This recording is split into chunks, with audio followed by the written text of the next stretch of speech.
Hello friends, आज की video में हम G7 के बारे में पढ़ेंगे। यह संगठन वर्तमान में दुनिया के 7 शक्तिशाली देशों का संगठन है। अभी हाल ही में इसकी 50वीं बैठक हुई है, जिसके बारे में आज हम पढ़ेंगे। कि इस बैठक की अध्यक्षता किसने की और यह बैठक कहाँ हो रही है, और साथ ही साथ हम G7 के इतिहास के बारे में भी पढ़ेंगे। कि इसका गठन कब हुआ, शुरुआत में इसमें कितने सदस्य देश थे और बाद में कौन कौन से देशों को जोड़ा गया है। तो चलिए शुरू करते हैं। G7 ग्रुप, G7 समिट 2024 जो हुआ है वह इटली में हुआ है। कहाँ पे? इटली में। इटली के पुगलिया में G7 की 50वीं बैठक का आयोजन किया जा रहा है। कहाँ पे? पुगलिया में, जिसमें कई देशों के प्रधानमंत्री व राष्ट्रपति भी पहुंचे हैं। आर्थिक व सामाजिक रूप से महत्वपूर्ण यह समूह वैश्विक स्तर पर अपनी विशेष पहचान बनाए है और साथ ही अंतर्राष्ट्रीय स्तर पर इसके निर्णयों का भी अहम प्रभाव पड़ता है। G7 समूह जो है 7 देशों का समूह है और इसमें कौन कौन से देश हैं देखते हैं। संयुक्त राज्य अमेरिका है, यूनाइटेड किंगडम है, जापान है, इटली है, कनाडा है, फ्रांस है और जर्मनी भी शामिल है। ये सातों देश वर्तमान में G7 के सदस्य देश हैं। और वहीं G7 ग्रुप की जीडीपी और आबादी की बात करें तो G7 विश्व की करीब 45% सकल घरेलू उत्पाद को कवर करता है और वहीं आबादी के लिहाज से यह दुनिया की करीब 10% आबादी को कवर करता है। यानी कि विश्व की कुल जीडीपी में यह 7 देश 45% जीडीपी का योगदान देते हैं। कितना? 45% जीडीपी का योगदान देते हैं। और वहीं आबादी के हिसाब से देखें तो इन 7 देशों में दुनिया की 10% आबादी रहती है। 10। और इस मंच की शुरुआत जो हुई थी वो आर्थिक मंच के रूप में हुई थी, किंतु वर्तमान में इसके मुद्दों में शिक्षा, स्वास्थ्य, पर्यावरण और सुरक्षा जैसी चुनौतियों को भी शामिल किया गया है। और भारत की बात करें तो भारत जो है ये G7 समूह का सदस्य नहीं है, किंतु भारत को इसकी बैठक में शामिल होने के लिए निमंत्रण भेजा गया था। भारत 11वीं बार इसमें शामिल हो रहा है, जबकि इटली जो है 7वीं बार इसे होस्ट कर रहा है। वर्तमान में G7 की अध्यक्षता इटली ने की है। G7 सम्मेलन 2024 जो हुआ है, अब हम देखते हैं किन किन मुद्दों पर चर्चा हुई है। तो बैठक के प्रमुख एजेंडे इस प्रकार हैं। यूक्रेन युद्ध, बैठक में रूस यूक्रेन युद्ध एक अहम मुद्दा बना। यूक्रेन के लिए ऋण के रूप में सहायता राशि के लिए चर्चा हुई है। और वहीं गाजा में युद्ध विराम के बारे में भी चर्चा हुई है। गाजा युद्ध विराम को लेकर के भी बात हुई है, जिस पर अमेरिकी राष्ट्रपति द्वारा प्रस्ताव रखा गया। इसके तहत बंधकों की रिहाई और गाजा को सहायता राशि की बात की गई है। लाल सागर की बात करें तो यहाँ पर लाल सागर में जहाजों पर हुए हमलों को रोकने के लिए भी बैठक में चर्चा हुई है। हिंद प्रशांत क्षेत्र की बात करें तो यहाँ पर चीन की बढ़ती दखल अंदाजी भी बैठक का बड़ा मुद्दा रहा है, क्योंकि यहाँ इसके सदस्य देश जापान की मौजूदगी भी है।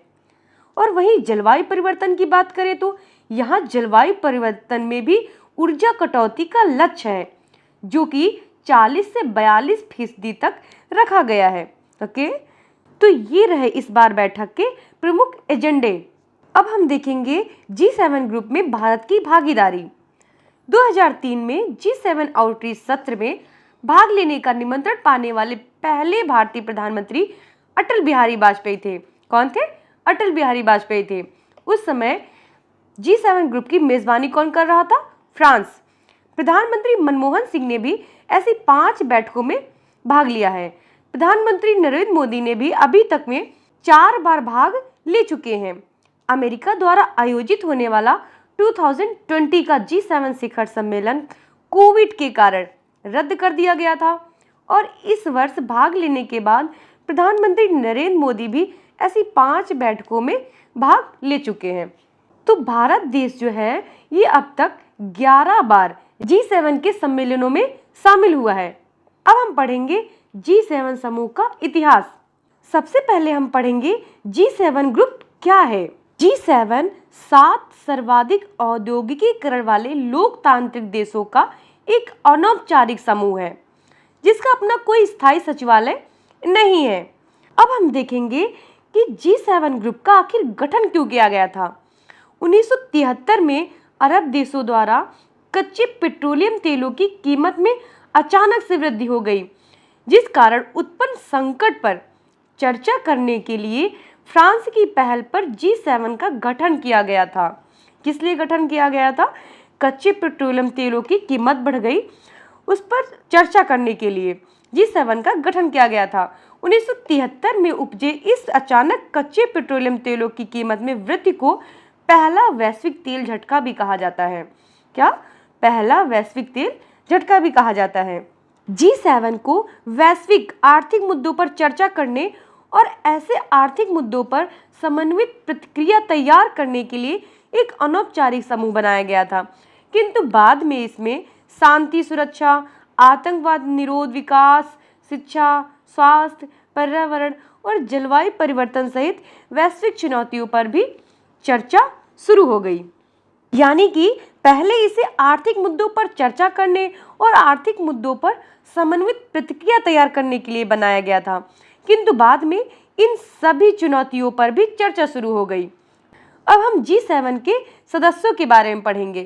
प्रारंभ में G7 में 6 सदस्य थे। कौन कौन से थे? फ्रांस, संयुक्त राज्य America, United kingdom, Germany, Japan और इटली के साथ G6 के रूप में शुरू हुआ था, किंतु 1976 में यह G7 बन गया, जब कनाडा इसमें 7वां सदस्य बना। 1997 में रूस के शामिल होने से ये G8 बन गया। बाद में 2014 में यूक्रेन की क्रीमिया क्षेत्र पर कब्जा करने के बाद रूस को इस समूह से बाहर कर दिया गया था। रूस के निष्कासन के बाद समूह का नाम फिर से G7 पड़ गया। यूरोपीय संघ 1977 से लगातार G7 के बैठकों में भाग लेता आया है। यूरोपीय संघ का प्रतिनिधित्व यूरोपीय परिषद के अध्यक्ष या फिर यूरोपीय आयोग के अध्यक्ष द्वारा संयुक्त रूप से किया जाता है। तो देखिए G7 के मेंबर्स के बारे में, तो शुरुआत में इसमें 6 सदस्य थे, तो इसे G6 के रूप में जाना जाता था। फिर उसके बाद कनाडा इसमें ऐड हो गया, तो इसे G7 कहा जाने लगा। फिर उसके बाद रूस शामिल हो गया 1997 में, तो इसे G8 कहा जाने लगा। किंतु 2014 में रूस को हटा दिया गया। क्यों हटाया गया? इसे यूक्रेन के क्रीमिया क्षेत्र पर कब्जा करने के बाद रूस को हटा दिया गया, तो फिर से ये G7 बन गया। अब हम G7 के सम्मेलन के बारे में देख लेते हैं। G7 के राष्ट्राध्यक्षों और शासनाध्यक्षों की पहली शिखर बैठक 1975 में फ्रांस के रैम्बोइलेट में आयोजित की गई थी। हर साल G7 का एक सदस्य वार्षिक शिखर सम्मेलन की मेजबानी करता है। मेजबान देश, जिसे G7 प्रेसिडेंसी के रूप में भी जाना जाता है, निम्नलिखित क्रम में सदस्य देशों के बीच प्रतिवर्ष घूमता रहता है। यानी कि इस बार इटली के पास अध्यक्षता थी, तो अगली बार कनाडा के पास होगी, और फिर उसके बाद से ये अध्यक्षता फ्रांस के पास आएगी, फिर उसके बाद संयुक्त राज्य अमेरिका के पास आएगी, यूनाइटेड किंगडम के पास आएगी, जर्मनी के पास आएगी, फिर उसके बाद जापान के पास जाएगी, फिर ये इटली के पास आ जाएगी। यानी कि ये जो प्रक्रिया है ये रोटेट होती रहती है।